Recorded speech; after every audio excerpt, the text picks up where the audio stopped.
Mentre i poliziotti indagano sugli istanti di terrore vissuti all'interno del negozio di giocattoli in via Feltrina, la sicurezza diventa terreno di scontro politico in provincia.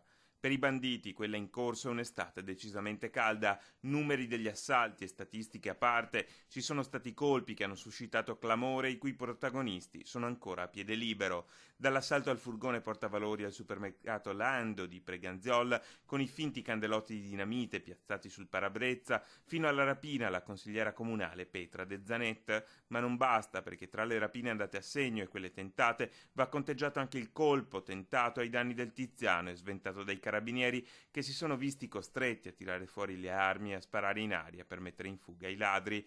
Cronaca di un'estate trevigiana in cui anche la banda delle slot si è nuovamente affacciata ai locali andando a segno a Meduna di Livenza, e ben presto la sicurezza dei tavoli della prefettura finisce per diventare terreno di scontro politico. Per il presidente della regione la soluzione è quella del pugno di ferro e dell'invio dell'esercito a presidiare strade, borghi e parchi dello spaccio. Se sei sotto organico bisogna fare in modo che chi può occuparsi di sicurezza e oggi non lo fa, penso ai tanti militari che abbiamo, di mandarli a collaborare con le forze di polizia per strada. Non c'è nulla di scandaloso. La replica al governatore non si fa attendere. Dalle fila del PD Laura Puppato non manca di sottolineare che prima di parlare di allarme sicurezza è necessario consultare le statistiche. Sembra che la politica, soprattutto quella regionale, invece che occuparsi della risoluzione dei problemi, alimenti paure.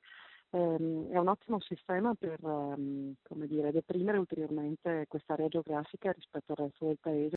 La via per avere più forze dell'ordine da impiegare sulle strade, sottolinea Puppato, il governo la sta percorrendo, passa attraverso la riunificazione delle forze dell'ordine e attraverso l'impiego di più risorse. Più di così, spiega Puppato, non si può davvero fare. Sconfiggere il crimine è un obbligo. Pensare di eliminare qualsiasi forma di reato credo sia un'illusione in una realtà complessivamente ancora benestante come la nostra.